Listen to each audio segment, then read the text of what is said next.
Yeah, just grab a seat. Okay. Yeah, but turn them down a little bit. Here, I want to give these to you guys. Jordan, there's one right behind you. Here, Lauren. I'm not used to the microphone. Just use the microphone. Jesus. He's used to the Michael mic. Jackson just made me lose my religion. So, I want to take just a second. Everybody listen up. I want to take just a second and introduce you to our leadership team if you have not met them yet. Everybody knows Ryan. This is his wife, Lauren. Because there are so many people that don't know that she's married to him, which I completely understand why people would say, "You're married to him?" I get it. I get it. Over to the right is Miss Susan. Everybody say hi, Miss Susan. Right behind her, you probably met Miss Terry tonight, signing up for your t-shirt. Right beside her, you'll see Miss Kim. Yeah. Right over here with the whatever color hair she's got this week. This is Kirsty. And then you guys know Jordan. And then Carmen is over here. She runs the video for us, but she's also a part of the leadership team as well. And I'm John. Doesn't really matter. Anyways, so I wanted tonight. We're really on that. Britton, will you put up the slide that we are the 67th? Like, this is what we're about this year. We are the 67th. And that's what I want us today, please. Sometime today, put the slide up. That'd be great. Just once. You only have to click it. It's not It's proper center. I'm that just worship. hard to put the slide. Oh my goodness. Please stick to playing the drums. I'm just saying. Why? What did you break? Patience. That's perfect. That'll work. That's actually perfect. So, anytime that you see this out, this is our hashtag. Hashtag we are the 67th. Anybody want to tell me what that means? Callie, tell me what that means. Well, there's 66 books in the Bible, and we are the 67th because some people in the world that will never read the Bible, so we are the Bible to them. That's what's up. That's a good explanation. You're like,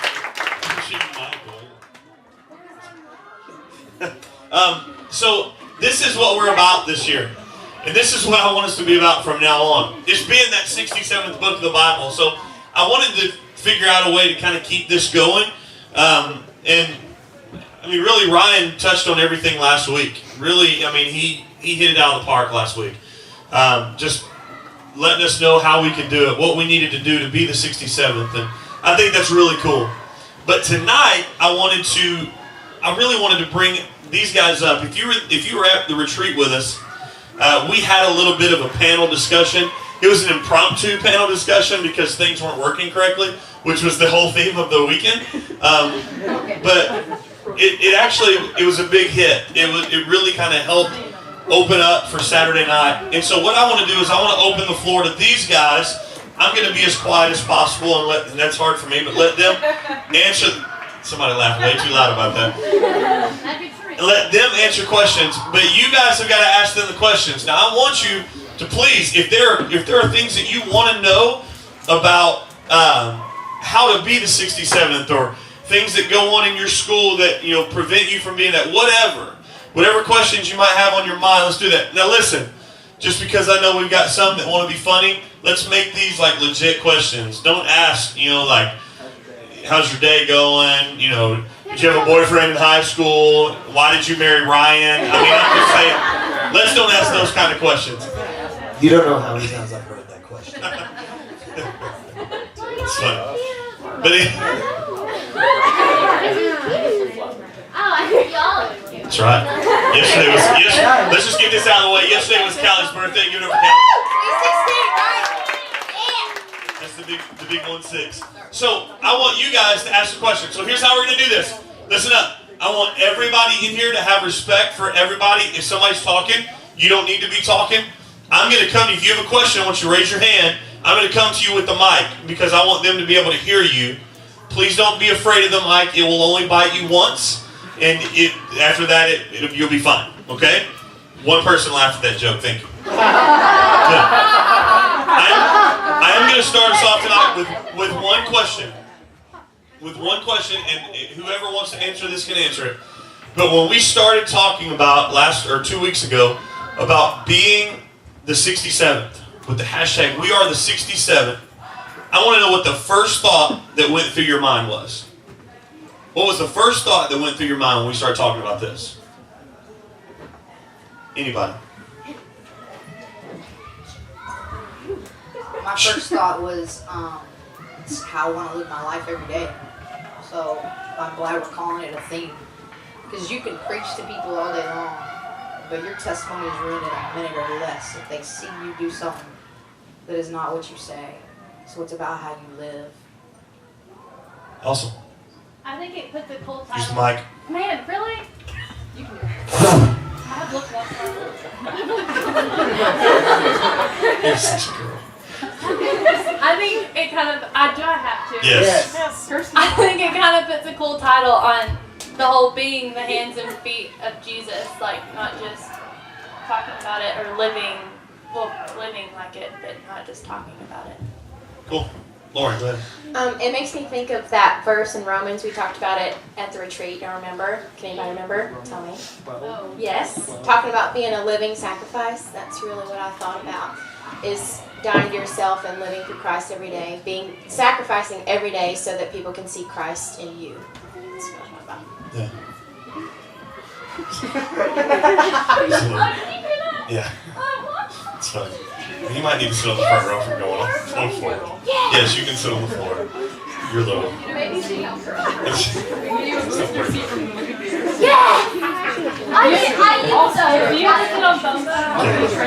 Okay, all right. Anybody else? What was the first thought that went through your mind? Anybody else? Go ahead. Ryan started it. You can't answer. Hey, I can. Ryan's first thought was, hey, I came up with this. No, actually, I'll tell you my first thought was, hey, I actually have something that's reasonable that will work. I got something. Yeah. Okay, go ahead. We're done. Okay. Anybody else? So my first thought was this, is that this is how we're going to change Cabot. I mean, really and seriously, that was my first thought, was this is how we're going to change Cabot. Because this gives you guys purpose. This gives you something to go after. Like, understanding that you have a goal now. Remember we talked about that I don't make resolutions, I make goals, because resolutions, you go, I can do that next year, but goals, if you don't make it, you fail. And nobody likes to fail, right? So that's what this is if we're going to be the 67th, then that means that we have a purpose now.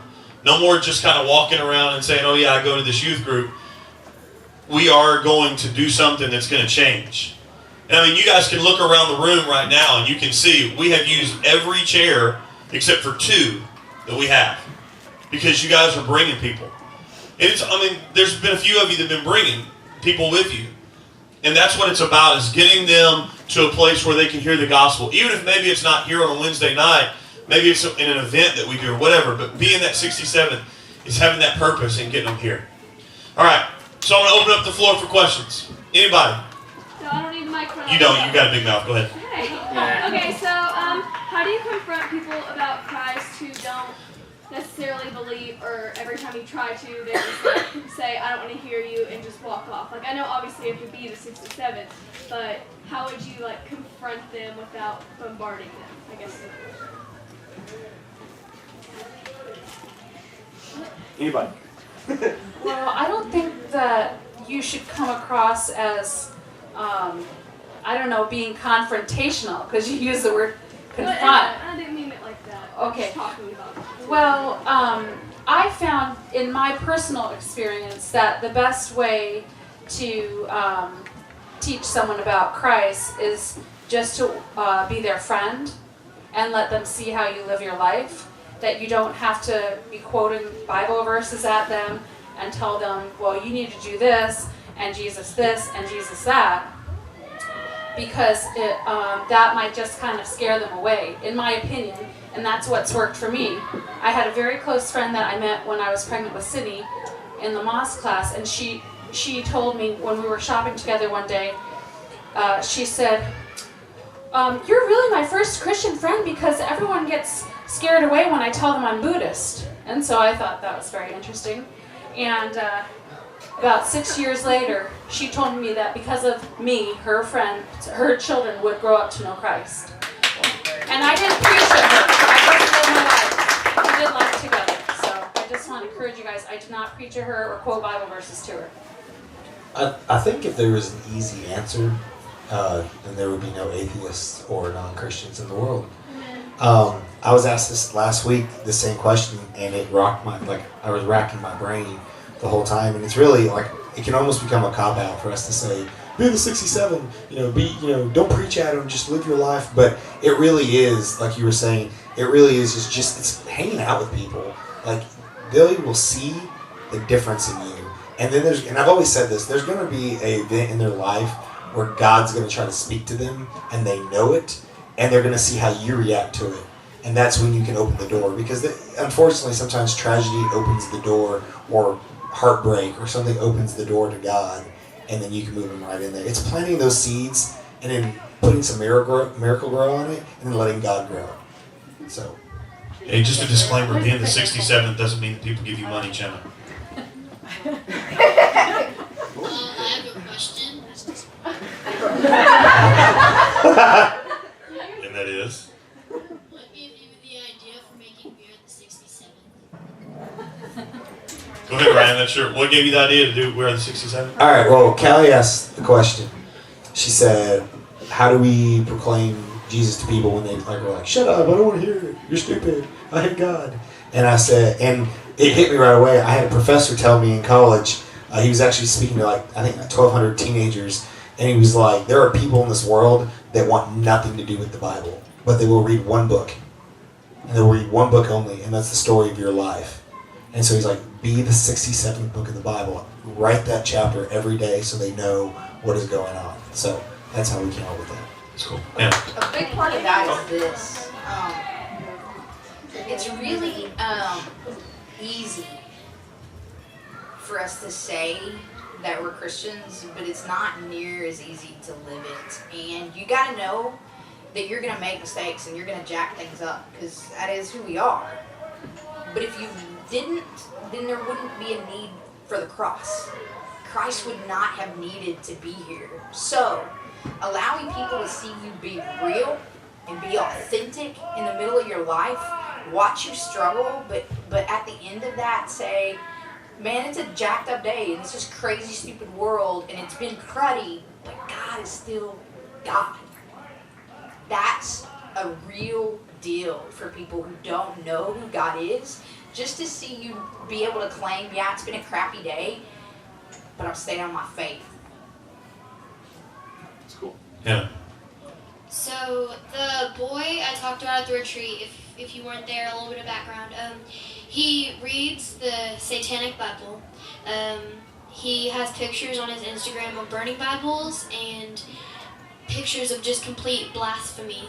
And I want to know, I see him talking to people that are friends with me, and I don't want him to have an impact on their lives. I don't want to see my friends fall into the trap that he has created, and I want to know how I'd be able to fix that. What do I say to him, if anything? I don't know. The number one thing that you must learn, and I will tell you that I used to fight people about religion when I was your age. I grew up very conservative. I probably would all call you sinners for being here. But I say that because I used to fight people tooth and nail about the scriptures and about the Bible, and even to people that didn't believe in God. And I'd be like, "You're stupid!" And I would get so frustrated. So the first thing I tell you is never get into a verbal altercation with them, because that will just encourage them, because that's really what they want. They want to prove you and make you look stupid. Second, you pray about it. And if you do get in a conversation, you try to make it as non-threatening as possible. And that's kind of what I have to. I just want the warning against trying to fight people like that, because you're going to get in an argument, and then some of the best times is I'm not going to fight. I'm going to talk, and we're a little bit more calm. So other people can answer the question. It's not yours to fix. That's the very first thing that we have to remember. It's not ours to fix. Ours is the way that we live our life. But Christ didn't hang out with the goody two-shoes people who hung out in the synagogues and the churches. That's not where he was. He was on the corners with the prostitutes, with the people that he knew needed him. The people that are inside church walls don't so much need you, you know? They don't so much need Christ. It's the people outside of the church walls that if you look at with disdain, will never be inside of the church walls. And about that, he's not in the same grade as me. So to see this going on, do I go up and say something like, what can I do to help you? I don't know what to say. You talking about saying to him? Right. There's not really anything you can say to him. I mean, you know. Don't fuel his fire. Yeah. Don't fuel the fire. Yeah, just be a friend. That's it. I mean, that's where that's really the basis of this right here is we are the 67th. You know, we talked about Baal, not Baal, but Elijah and the prophets of Baal on Saturday. And we talked about how, you know, all he did was he built the altar for God to come down and show all these crazy people that Baal wasn't a real God and that God was the one and true God. And so when he built that altar and he was like, okay, God, do what you got to do. And bam, God burns everything up. You know, when the prophets of Baal spent days cutting themselves and crying and screaming, doing all this stuff.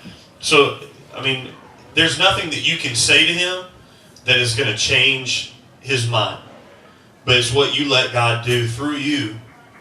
Just either, maybe God brings that opportunity where you do, you know, where he comes up and he says, why don't you tell me about your God? Then you can go, okay, let me tell you about what God did in my life.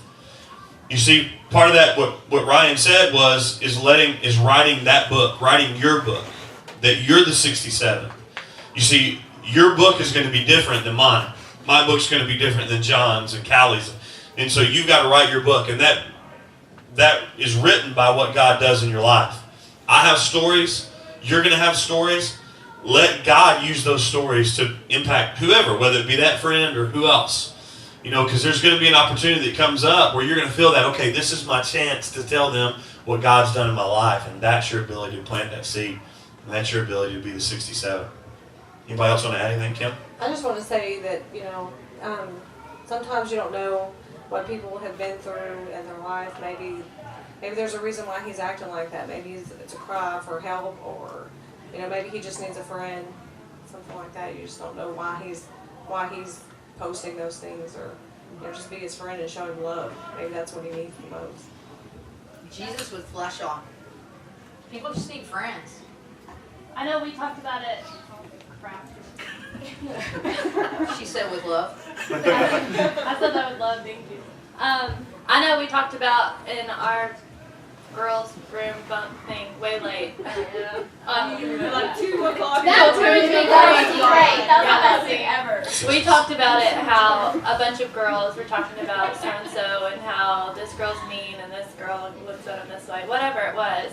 And me and Lauren told you guys just to smile at them and to be their friend and love them anyways, because you have no idea what their home life is like. And as soon as we said that, I know a couple of you started tossing out stories about what you knew about so-and-so's parents or whatever.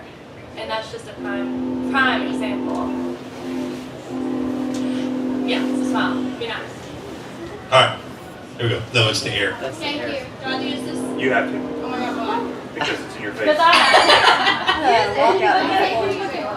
Oh my gosh. This man just says it. Okay, I have 3 questions. Okay, let's go one at a time.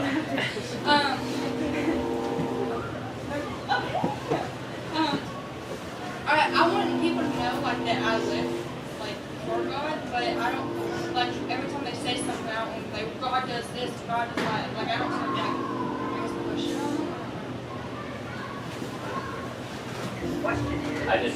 Well, so it's basically how you handle it. I think Spencer has the best analogy of this. It's like when parents say that they don't want to push religion on their kids. That's like saying that they're not going to tell them not to touch a hot stove, that they're just going to let them learn on their own. It's not being pushy if you're telling what God's done in your life. Now, if you're that guy on the street corner with the megaphone going, You will go to hell. just like that, now that's being pushy. But if you're just telling what God's done in your life, that's a lot different. I mean, you would want me to tell you, hey, don't touch that hot stove because I've touched it before and it's really hot. You don't want to do that, right? Okay, so that's kind of the same. Here you go. Next, what's your next question? My next question is, like, I know that jealousy is like a sin, and like my friend texts me all the time, and she's always like, "I'm so jealous of you," and like, if you guys know me, I used to cut myself really bad, and when I did that, like, people would like cut themselves because they were jealous of me and stuff, which I don't even know why, because I was like really messed up. But anyway, like, she texts me like every day, and she's always like, "I'm jealous of you, and I wish I were you." And this world's based on looks nowadays, and I don't know what to tell her, because like is it a good thing that I don't know, like, if I should be like bad, I should jealous of you? Ladies. Okay, so a lot of y'all know how bashful I am, or how I can't. Whoever said that? Go false. And y'all know how bashful I get. And I can't take compliments. She's saying she gets bashful and can't take Guys, compliments. anyways, I can't take compliments. And I know a lot of y'all all the time, "Oh, your eyelashes, oh, your hair." That's just make me feel good. But just tell her how beautiful she is. I mean, all the time. Be that friend. I had a friend, she's always like, "Oh, I wish I could be you. Oh, I wish I had this." Or, "I love your blonde makeup, eyelashes," whatever it is. And I'm always like, "Why? You are so beautiful." I still make it. I do makeup. And I know a lot of y'all know that. And people will come up to the counter and be like, "Oh, you must love your life. You must love what you do. I just look terrible without makeup. I'm sorry that I look so ugly, and that's why I'm here." And I'm like, "Oh my God, that's awful. Don't say that. Like, you are beautiful. God made you that way for a reason." And then, you just kind of see this glow right over their face. They're just like, "Oh my gosh, thank you." And it just kind of flips their life right around. So just tell them, remind them that they are beautiful, because I know that it's hard, and I know it puts you in a weird position, because you're like, what do I say to that? Like, thank you. So, yes. Throw her some love back, definitely. Don't always just say thanks. Thanks, I know. girl. I know. Yeah. Nobody wants to be around That's how I somebody answer like that question. Show her some love, make her feel good about I'll herself. wake up like this. Hey, the other thing there, and I know I said I'd shut up, but you guys know how this goes. This also shows that she's watching you. And like she's wanting to know why you have what you have. Why you feel the way that you feel, why you look the way that you look. Tell her, this is why my life, I went from this to this. You have a great story. I mean, you have a phenomenal story that you can tell people your age and older that will change their lives. Even at such a young age, you can tell them your story and it will click with them. And she's the perfect one to tell it to. I mean, she's your friend. She's going to be your friend no matter what. So tell her, let me tell you what God did in my life. Let me tell you where I came from to where now God's brought me. Right? And this is another opportunity to answer your first question by building them up through God. Telling them that they are a wonderful and beautiful made creature that He created. I had a girl in one of my old youth groups that, to be honest, she was not she was not the prettiest girl in the group, and she knew it. And she's like, "I'm not the prettiest girl," and she would just go off and on. But then she was like the best artist, and she was really good at different stuff. And I was like, "Do you realize, like, you are an amazing artist? Like, the things you do, like your comedy, all the things that is you, your personality, it makes you beautiful, better than your own person." And so I use the scriptures and use God. That's how you can teach God to them, is be like, God made you with a purpose. He gave you your own identity so you can be special in Him. That gives you a perfect open door to teach God to them. So, I don't know if that made sense. Okay. Yes? Teach them God. I can't speak, okay? We don't got that. Teach God. All right, next question. So, the first friend that I ever really met that I still know today, he was named Gage, and he lived pretty close to me. And I learned that he was really Christian. He was really full-on Christian. He went to church every Sunday, and so I thought that was good. I should have friends that are Christian. And a little while later, I met another friend, and he was really Christian too. So a lot of my friends are Christian now. And so last school year in 6th grade, I was on the bus, and I was sitting next to my friend that I usually sit by on the bus on the ride home. And the guy that I had never really talked to sat next to me. He wasn't new or anything, but I just never talked to him. And so we talked a while, and we kind of became friends. We started sitting next to each other every day. And then one day I learned that he's atheist. And I know that we've talked about this a little while, and I know we've talked about this already, but do you think I should just keep being his friend and teach him about God, or I mean, what do you think the right thing to do would be? Can I talk about that? I think that when you put the term atheist on someone or like devil worshiper, then you feel like, oh, I gotta say something to, transform them or to really make a difference.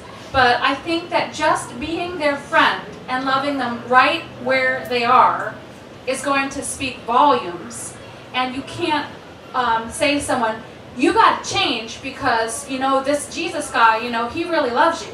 You just have to be their friend and then pray for opportunities and pray that you'll recognize those opportunities and the Holy Spirit will give you the words to say. But you can't just make this whole plan, this is what I'm going to say. So tomorrow on the bus, I'm going to say, well, Jesus loves you and he died on the cross for you. You can't really do that. You just have to be his friend and love him right where he is and then pray for those opportunities. Invite him to remix. Yeah, here's another thing, man. If somebody shows you they're ugly, and get what I'm saying, if somebody shows you they're ugly and you abandon them because it's too ugly for you, that's the worst thing you can do. Yeah. You have got to be able to stick by people when they show you they're ugly, because you know what? We've all got it.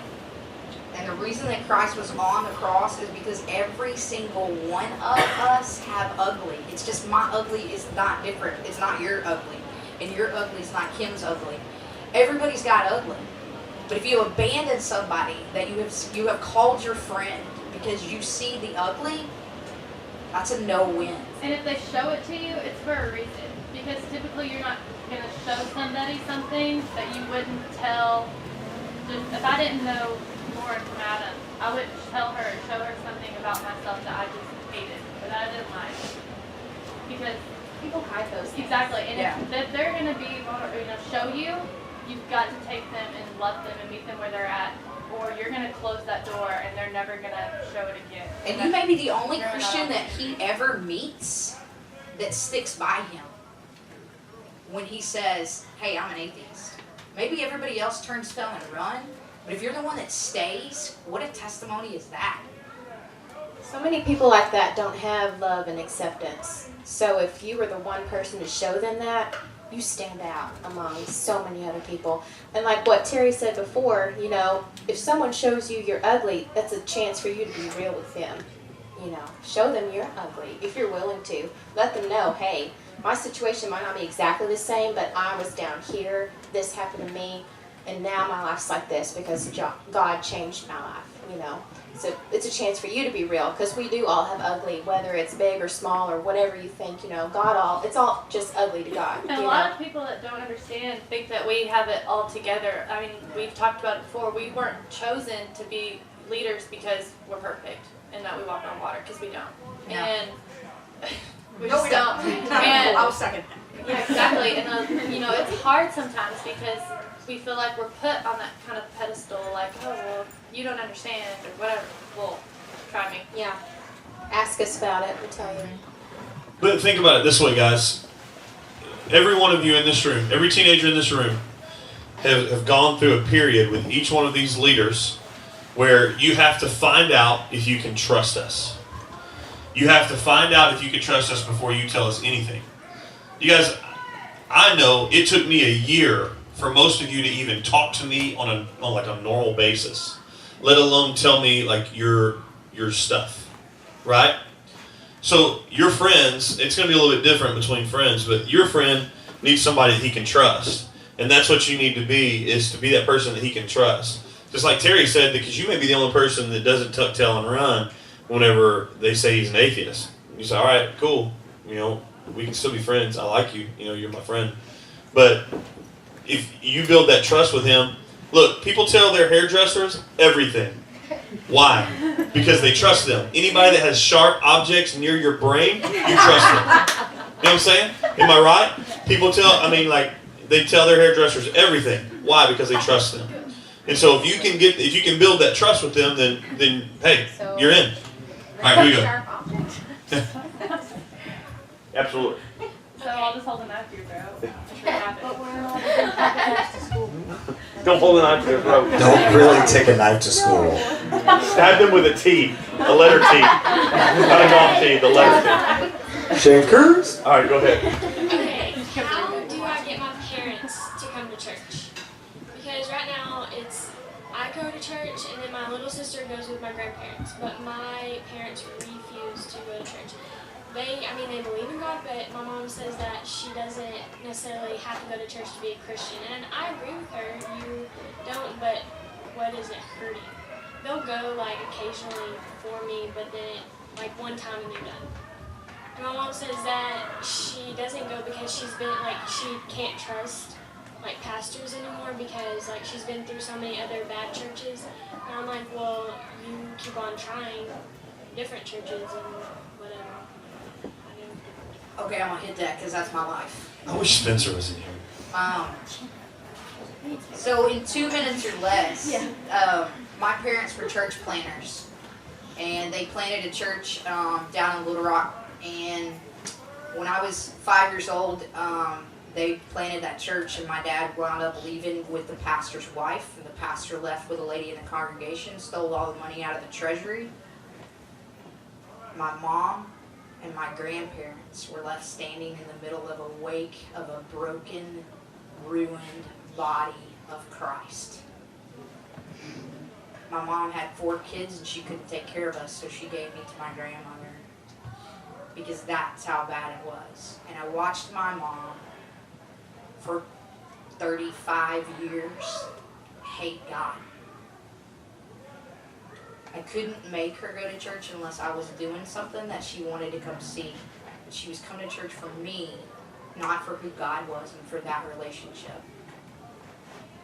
I wanted my parents desperately to go to church. My stepdad was an alcoholic. He used to call me a Jesus freak. Until I looked at him one day and said, if being normal means I'm going to be like you, then you're right, I want to be a freak. Because I had kind of a smart aleck attitude. No way. But the thing that I found out, that eventually my mom did go back to church, but it was because I just kept saying, at some point, you have to love God more than you hate people. And I don't know if that makes sense to you, but that's what it boils down to. My mom had a deep anger about church people. And she had to love God more than she hated people. I like that. I like Spencer's analogy that he always uses in the beginning. He uses it every now and then. He talks about Brussels sprouts or evil. And he said they're a bad way to judge vegetables. I think he's going to write a book called, Brussels sprouts are a bad way to judge vegetables. And it's really true, because if you judge vegetables on Brussels sprouts, even though I love Brussels sprouts and I think they're amazing, if you judge that and you never ate vegetables again, well, that'd be wrong.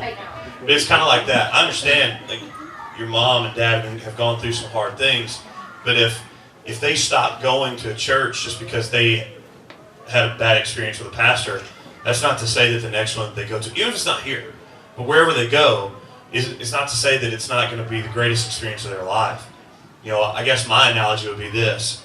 If I went to 4 different steak restaurants and all 4 of them were terrible, they didn't know how to make a steak. And after that, I said, you know what? I'm never eating meat again. And I stopped doing that. The 5th one that I would have gone to could have been the best steak I've ever had in my entire life. And you never know until you take that step of basically faith. And you just take a chance to come in, get to know a couple of people, get plugged in just in a couple of little areas until it's like getting in the pool. Stick your toe in a little bit, foot in a little bit deeper until you get it. Okay, but I think they know that. They know that the next church might be okay and might be good. They just still don't go. I try to get a reason, and they just cannot come up with a valid reason of why they won't go. They just won't. Yeah. I'd say just tell them how important it is to you that you want to become, that you want to go to church together as a family. That's for me. That's what I do. And ask God to give you, just in your prayer time with Him, ask Him to give you the right words in the right time.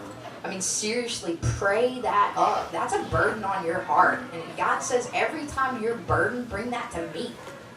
So give it up to Him. He's the one that can fix it. You don't have to wear that on your shoulders. You know what? Maybe the next time we have a big surf Sunday, that would be a good idea for her to say, well, why don't we go to church and serve in our community together? Absolutely. They might say yes to that, and then they'll meet other people and make friends, and then come back because they make friends. Yeah. And tell us that they're coming so we can Yes, tell us so we can make friends.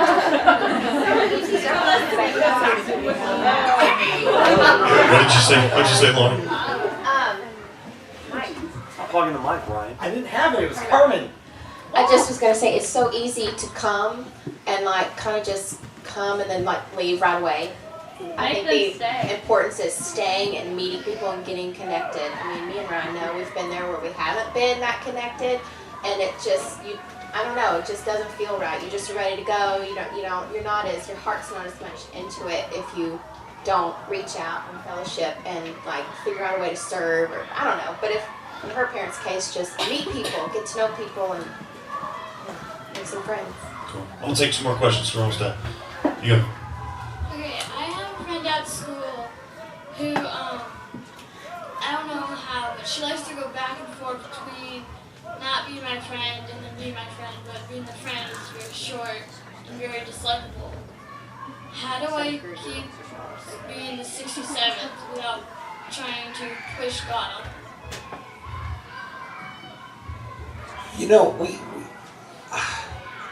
I think we're going to try to beat this into your head. It's not saying anything to people. Being the 67th is being that person that doesn't have to say anything and is keep being that person's friend. That's the worst part. You guys got to realize, think about Jesus real fast. What do we do to Jesus almost every day? Exactly what that person does to you. And he sits there and he looks at you and he keeps saying, do you love me? And he keeps loving you and he keeps asking you to come back, and he's not turning his back on you. He's not yelling at you.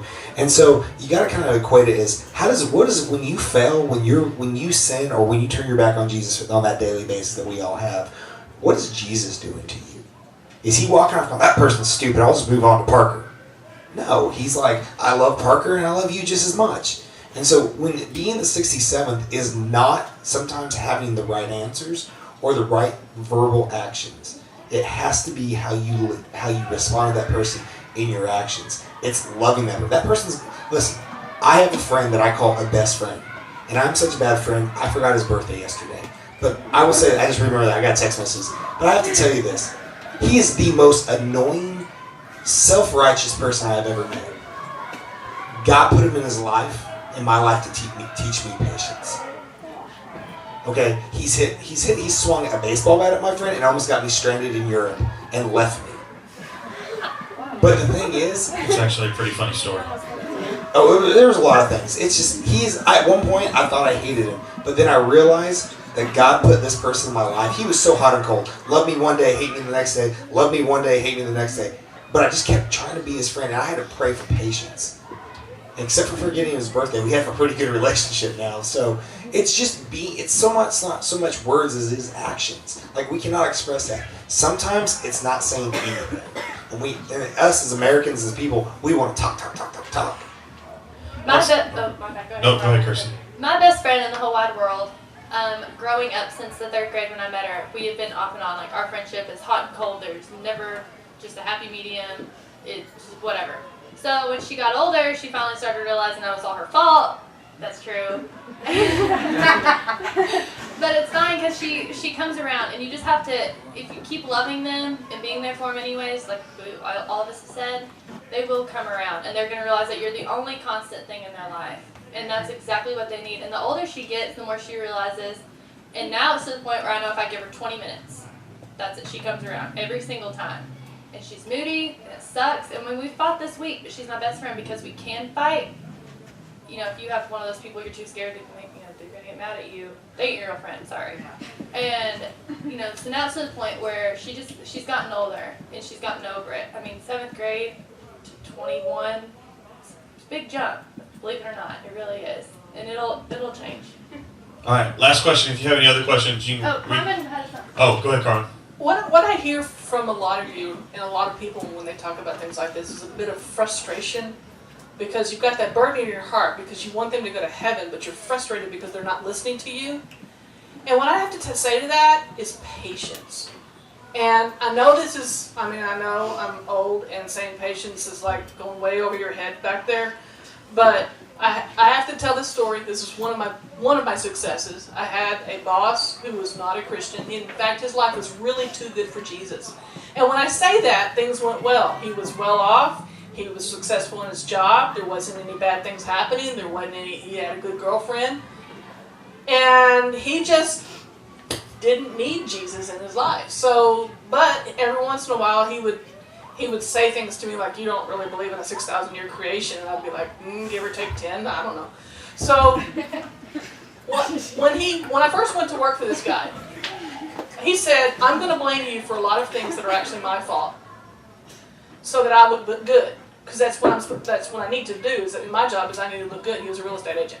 Instead of getting angry with that, I said, that's okay, I've been forgiven. And it just kind of changed the relationship right there. He did blame me for stuff, and I never really had to apologize to the clients because he turned around and did anyway. But 9/11 comes along. I don't know, you guys know that these planes went to the towers. How was y'all safe for that? All right. So, but the thing is, in offices around town, people were talking about, what the motivations were, what's happening. And this guy says to me, I'd rather work my way into heaven instead of having to have somebody forgive me for stuff that I've done. And so this is what I started doing. And I did this all along. I prayed for him. I think you've been in situations where, well, the pastor says you have this one person that you know that you need to talk to. Well, I just lived my life. I didn't just talk to him. I just lived my life. And I worked on and off for him for years, and for some reason God would bring me back into his life, and every time I worked for him his business tanked, and then I'd leave and the business would go well. So I'm thinking, God, why? 8 years later, after not talking to him for a couple of years, I'm working in the church office and the phone rings, and it's him. And he says, I want you to know this. I've accepted Jesus Christ as my Lord and Savior. I'm thinking, what bad thing happened in his life? But it didn't. It was a scientific conversion. It was realizing that what Jesus did on the cross is true. And then he says, I want you to pray for me because I want my sister and my parents to go to heaven too. Now that's when I knew it was real. That's when I knew it wasn't Josh and me. So what I'm saying to you is this. What did I do? What did I do for 10 years? I prayed a lot. And it's so easy to go, okay, what can I say to this person? Well, what can God say to this person? God's bigger than you are. So just be patient. It may be years, but your friend, your atheist friend, or the person who may not be an atheist, but just somebody who just doesn't believe in God yet, probably will at one point. Be that person. Be that person. It may be a couple of months. It may be a couple of years. But are you willing to stick through that and be there that long for them? I'm proud of you guys as a youth group because you seem like a youth group that would be there for the long run. Keep it up. Awesome. All right. We're going to have to cut this off. So I want you to know these guys are here. We're all here for you. If you have questions, if there are questions that didn't get answered tonight you want to ask, come ask us. We'd love to answer them for you. Like I said, it's a little different than what we normally do, but I just wanted to open this up for you guys to maybe get some questions out there that maybe not get answered all the time. Here's what I do want you to do. We've got a lot of new people this week. If this is your first time with us, I want you to come see somebody up here and give them your name, your phone number, your email, and any kind of social media contacts that you have. I don't know where they have all disappeared. Hey, speaking of social media. Hold on, stop. What'd you say? Hey, we're doing T-shirts for We Are the 67th, and if you didn't sign up downstairs, go ahead and sign up. If you want one, they're free to you. That's our gift to you, but your gift to us and this community is that you have to wear them, and you have to be them. If you are new to us tonight, come downstairs and stop by that table. Even if you don't want a shirt, I've got paper where you can put all that contact information that John was asking for. And if I haven't met you, please come. I'm going to try to hang out by that table for a little bit. Please come down there and see me. Say hi, introduce yourself. Man, for those of you that last week was your first week and you came back, thanks for coming back. I'm glad you did. Hopefully you're going to stay for a long time. We love you being here. We're glad that you're here. I'm going to pray and we're going to call it a night. You don't have to pick the chairs up. We're going to save that for, we got a service up here on Thursday night for another ministry. But I would ask that you pick up any trash in the room. Let's get that thrown away. But let's pray, and then we'll call it a night. God, thanks so much. Thank you for an awesome night at Remix. God, again, this is the biggest crowd that we've had here ever. And it's all because that we are being the 67th book of the Bible. We are going out and finding friends and bringing them with us so that they can hear your truth, hear your gospel. God, I pray that tonight somebody's life would have been changed, even in the midst of just asking questions. God, I pray that, Lord, they'd come back next week eager to hear more about you. God, they would continue to come and they would bring friends. Lord, we don't want a big youth group just to have a bunch of numbers. We want a big youth group to have lives that have been changed so that we can be a part of changing Cabot and Arkansas and the world for you. God, we love you. We thank you. In your name, amen. Hey, you guys are awesome. Have a good week. Real quick, speaking of social media, we do have a new Remix Instagram page. It's Remix_Cabot. Remix_Cabot. And we are posting as many pictures of you and other things as possible. So please friend us and like us. Thank you.